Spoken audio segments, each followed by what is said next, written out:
श्री शिवाय नमस्तुभ्यम।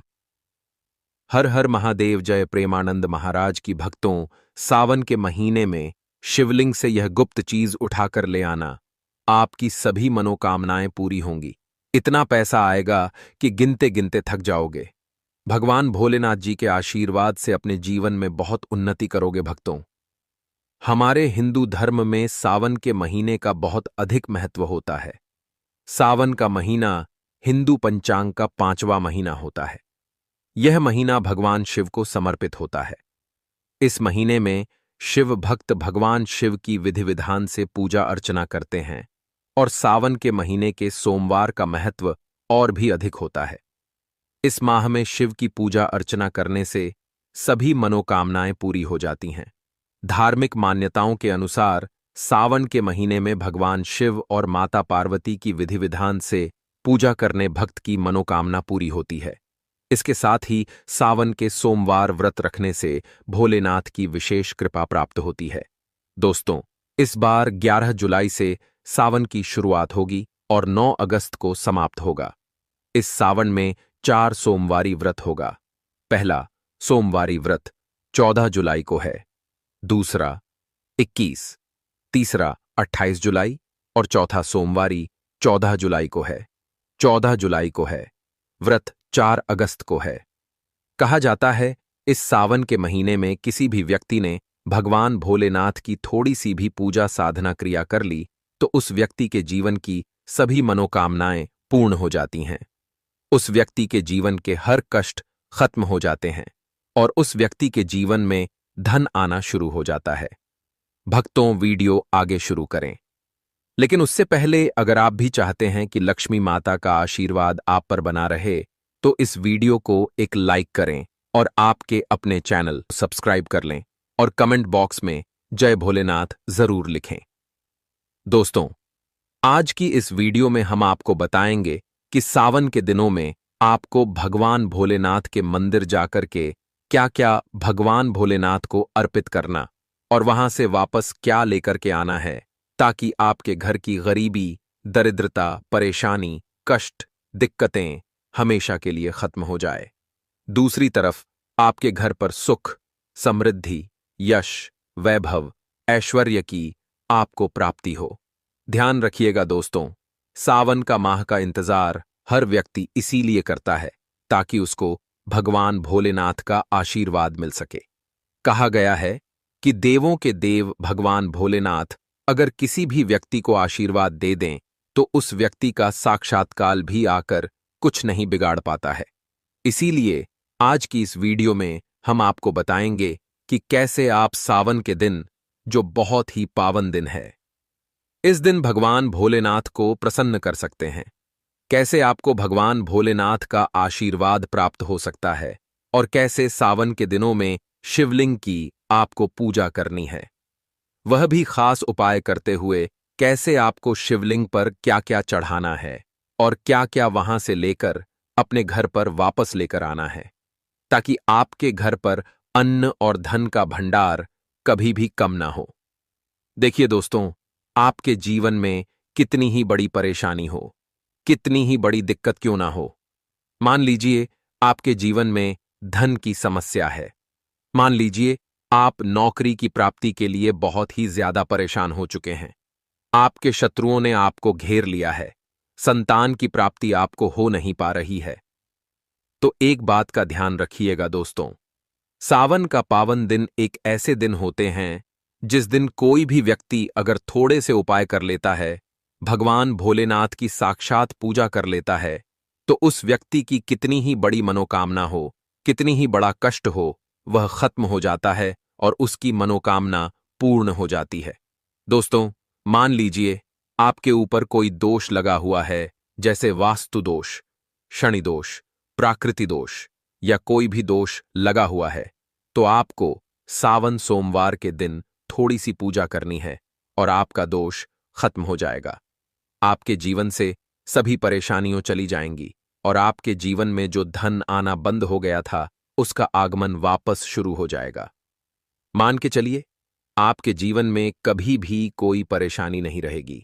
बस दोस्तों, आज की इस वीडियो को लास्ट तक देख लीजिए और मान के चलिए भगवान भोलेनाथ के आशीर्वाद से आपकी सभी मनोकामनाएं भी पूरी होंगी और आपके जीवन की सभी परेशानियां भी चली जाएंगी।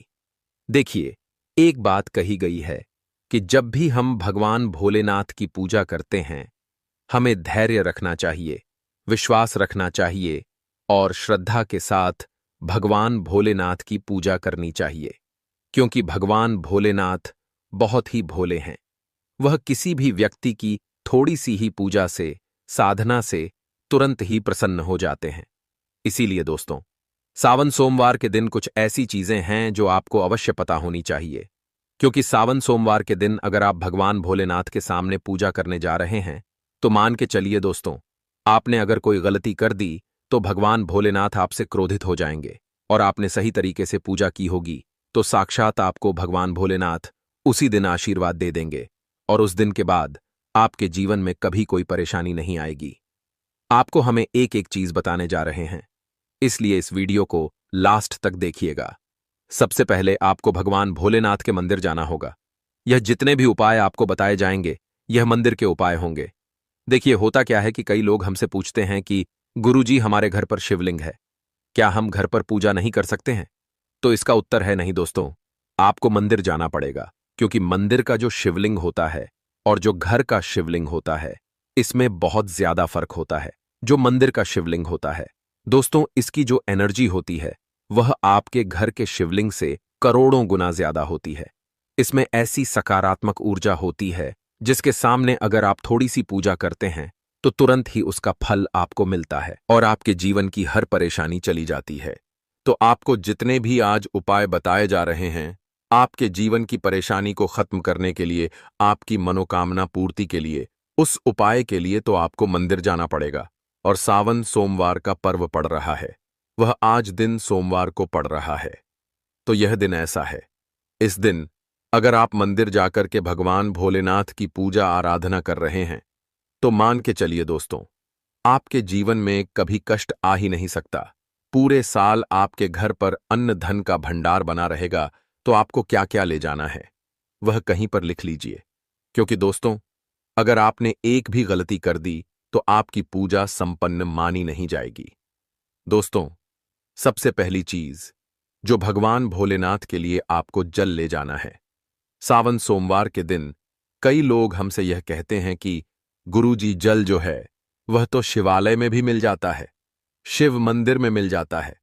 तो नहीं दोस्तों, वहां का जल आप तभी चढ़ाइए यह जब कोई दिक्कत हो, वरना घर से ही जल ले जाना चाहिए। आखिर घर से जल क्यों ले जाया जाता है, इसकी भी बात सुन लीजिए। घर से इसीलिए आपको जल ले जाना है ताकि आपके घर का जो जल ले जा रहे हैं भगवान भोलेनाथ पर चढ़ाने के लिए, उसी जल के द्वारा आप भगवान से जुड़ जाएंगे।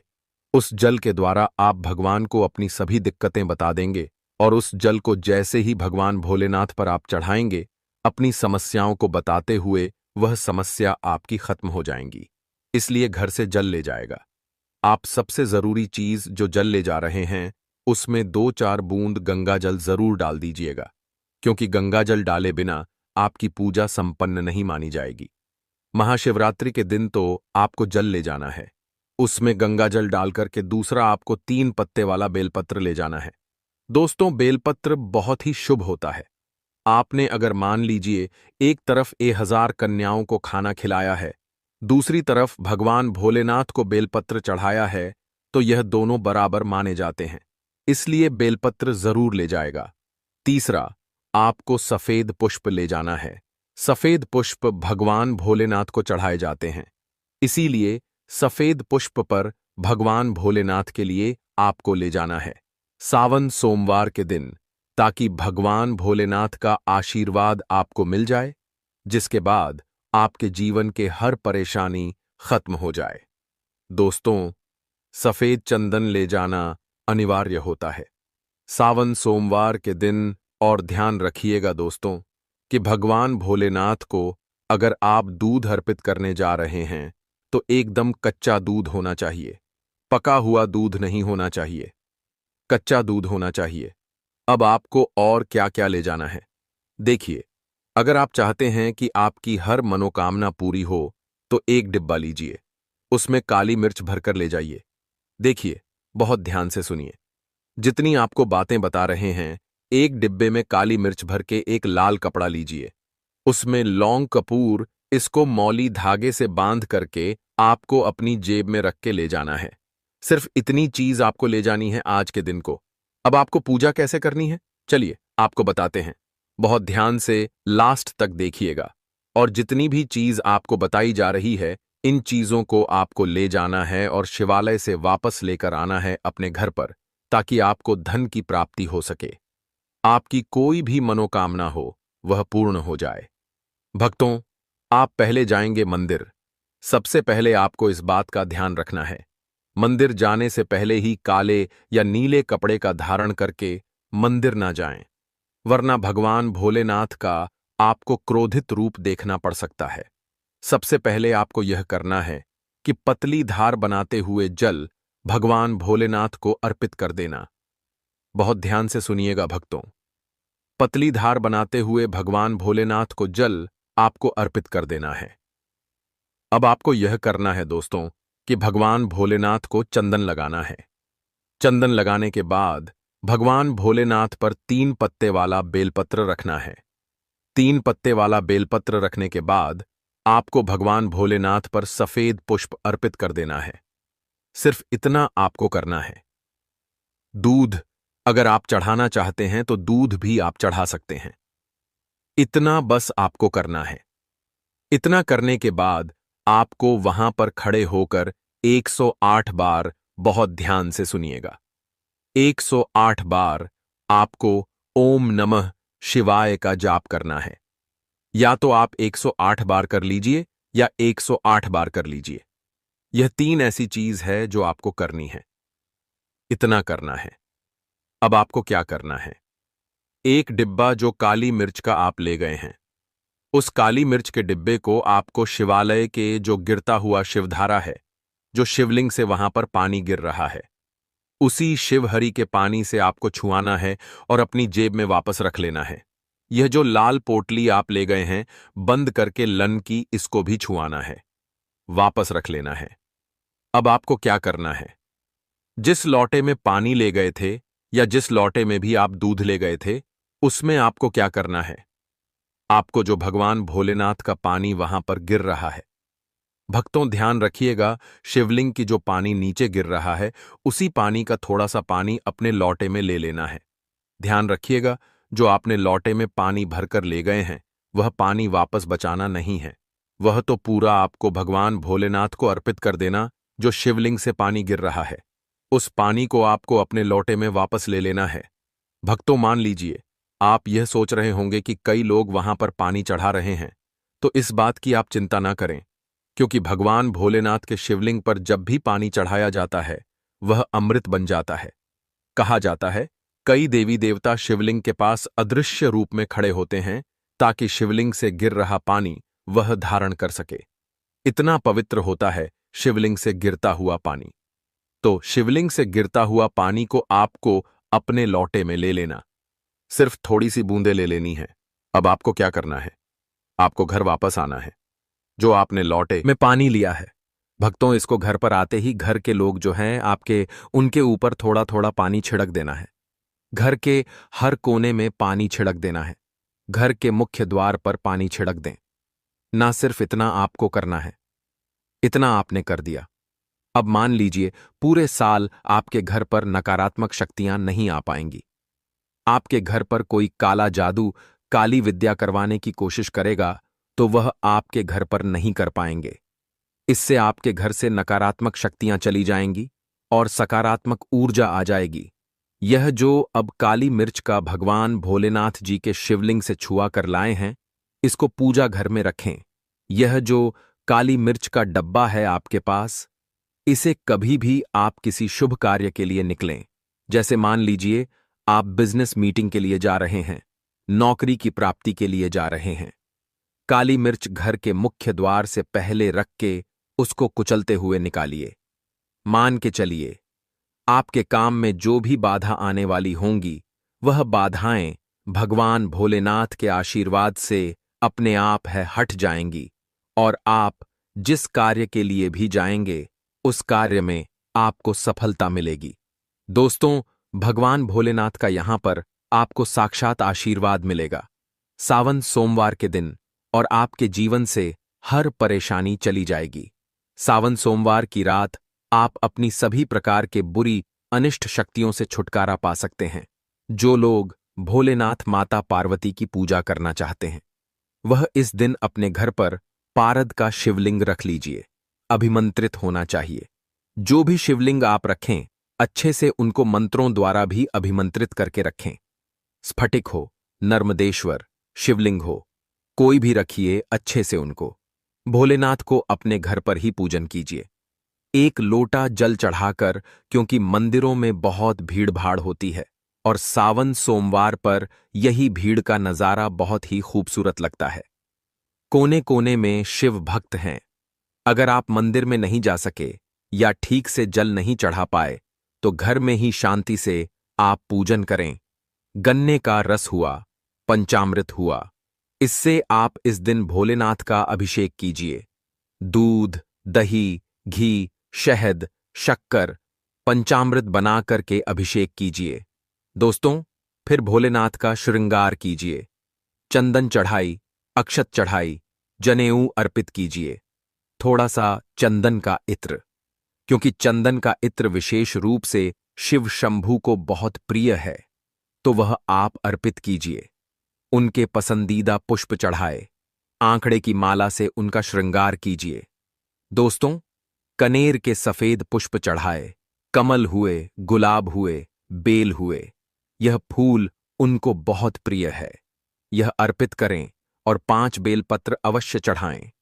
आप इस दिन चाहे तो या जो आपके पास बेलपत्र है उसी पर आप श्री श्री लिख के या ओम नमः शिवाय या राम राम लिख के अर्पित कीजिए। जो चिकना भाग होता है उस पर लिखिए और यह सीधा शिवलिंग पर अर्पित हो। इस प्रकार से आपको बेलपत्र चढ़ाने चाहिए। दोस्तों, आप विशेषकर इस बात का ध्यान रखें कि कटे फटे बेलपत्र ना हो। जो व्यक्ति अधूरी चीज भगवान को अर्पित करता है तो उसे भी कटे फटे पत्तों की तरह ही कटा फटा फल ही प्राप्त होता है। इसीलिए कभी भी अपूर्ण सामग्री अर्पित ना करें।